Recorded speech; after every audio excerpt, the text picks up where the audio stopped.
اور اس کے ساتھ اس موقع کے اوپر ہمیشہ کہی جاتی ہے یہ بات کہ خوشی کا موقع ہو، غمی کا موقع ہو، زندگی کا کوئی شعبہ، زندگی کے جس ماحول میں، زندگی کے ہم جس شعبے کے اندر رہیں، قرآن اور حدیث نے ہماری ہر جگہ رہبری اور رہنمائی کی ہے۔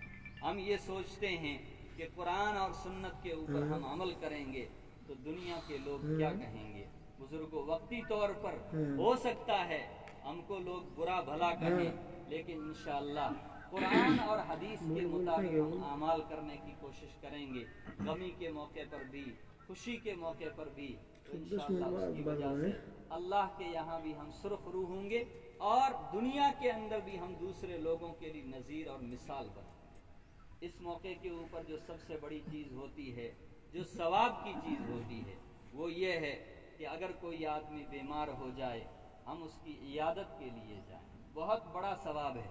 نبی علیہ الصلوۃ والسلام نے فرمایا کوئی مسلمان بیمار ہو جائے اور دوسرا مسلمان اس کی عیادت کے لیے صبح کو جائے، شام تک 70,000 فرشتے اس کے لیے رحمت کی دعائیں کرتے ہیں۔ شام کو جائے، صبح تک 70,000 فرشتے اس کے لیے رحمت کی دعائیں کرتے ہیں۔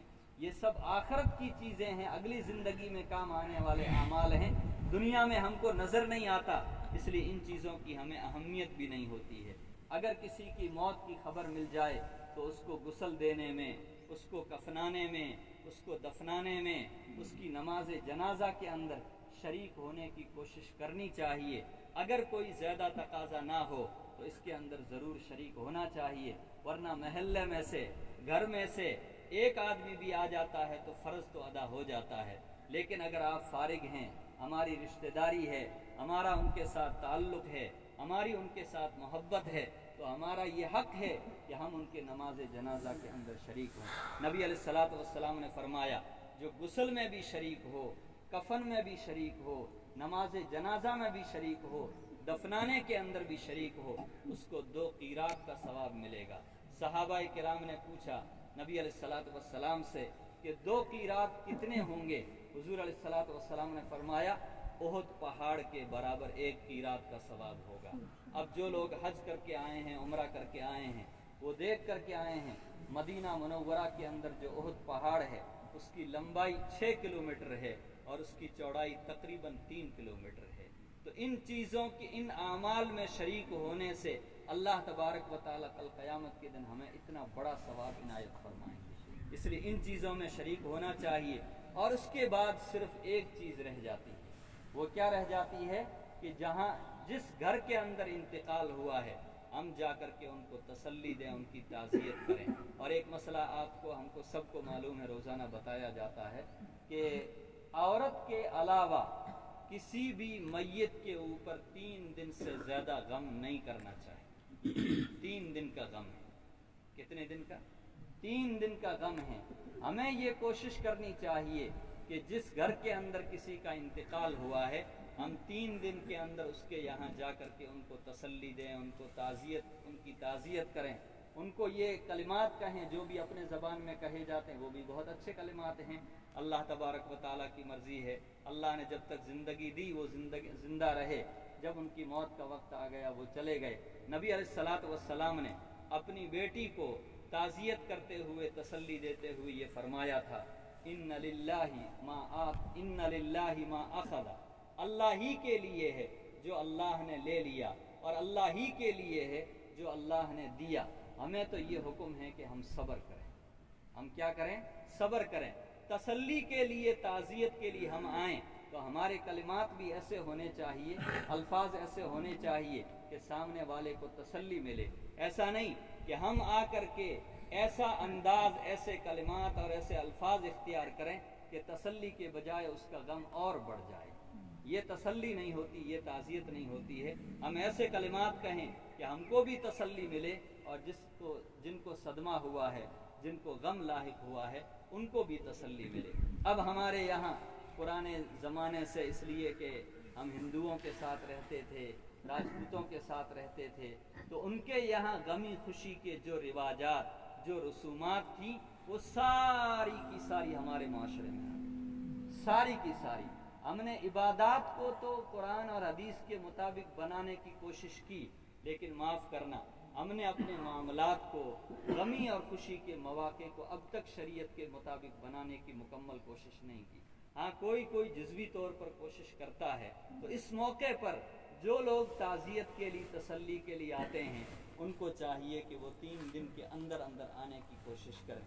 اگر کسی وجہ سے نہیں آ سکے ہیں تو بعد میں بھی آ سکتے ہیں، اور اگر آپ کے پاس آنے کا وقت نہیں ہے تو آپ فون کے اوپر بھی تعزیت کر سکتے ہیں، تسلی دے سکتے ہیں۔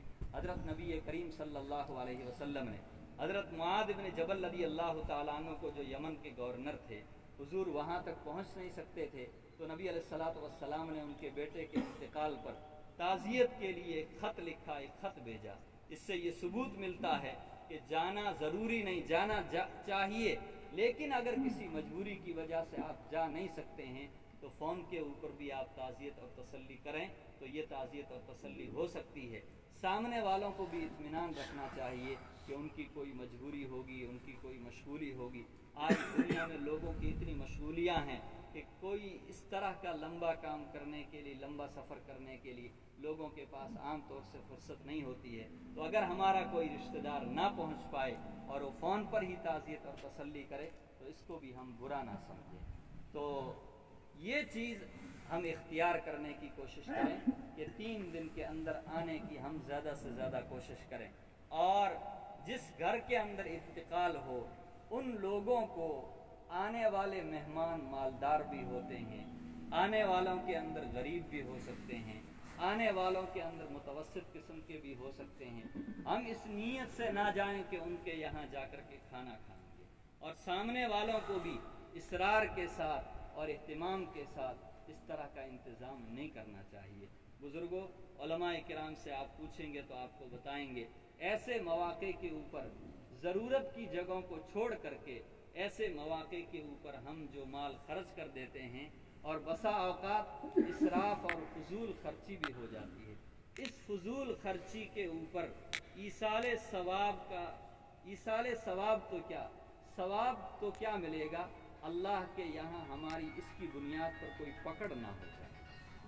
اس لیے ان چیزوں کے اوپر تھوڑا ہم غور کریں، ثواب کی کون سی چیز ہے، ان چیزوں کو ہم اختیار کرنے کی کوشش کریں۔ اللہ تعالی ہم سب کو سمجھنے کی اور عمل کرنے کی توفیق عطا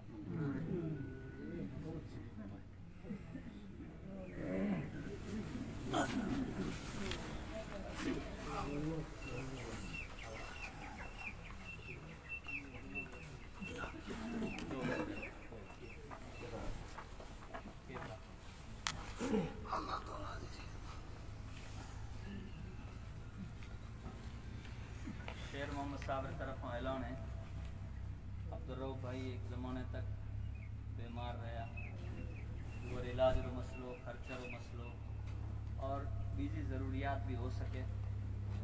اگر کوئی آدمی قرض لے ہوئے، بیماری نہ رو یا کوئی بیجے خرچ رہے حساب ہوں، تو یہ رب کہنا ہے کہ انشاءاللہ میں وہ ادا کری ہوں، لیکن میری رائے اور شریعت رو جو مزاج ہے وہ میں بتا دوں کہ ایڑے موقع متے اگر کہیں رو قرض ہوئے اور قرض دیو ناڑو اللہ ان وسعت دنی، آپ رو گھر اچھو چل رہے ہوئے رو خرچ اچھو چل رہے، تو وہ آدمی چاہیے کہ وہ میت رو قرض معاف کرے، اور اگر معاف کرنے کی گنجائش نہیں ہے تو حرم نہیں رکھنا، وہ رشتہ دار ہے وہ اندار بتا۔ Thanks for watching. Don't forget to like, comment, share and subscribe to Al Wahid channel.